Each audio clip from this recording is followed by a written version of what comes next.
Good day, sir. This is my activity 5. So this is my tabular data.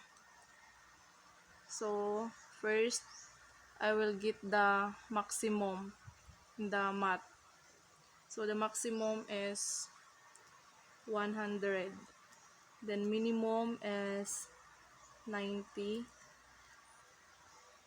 Then sa mean, the formula is equals average, open parenthesis, then drag to the down, enter.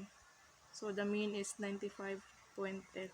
So standard deviation. So the formula is equals ST deviation.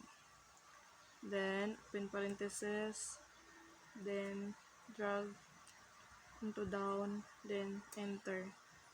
Next is the variance. The formula is equals var dot is, open parenthesis, then drag it into down, then enter. So this is the result. Next, the P6. The maximum is 99. Then minimum is 85. Then mean equals average, then parentheses, then drag into down, enter. Then standard deviation equals ST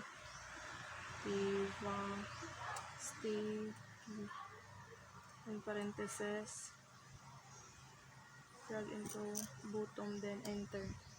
Next, the variance equals var dot s, in parentheses,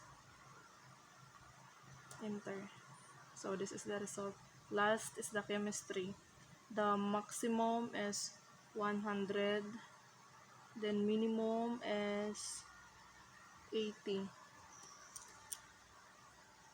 then mean equals average, in parentheses, then drag into the bottom, then enter. The next, standard deviation equals ST, open parentheses, drag into the bottom, then enter. So this is the result. The next is the variance equals var dot s, open parentheses, then drag into the bottom, then enter. So this is the result.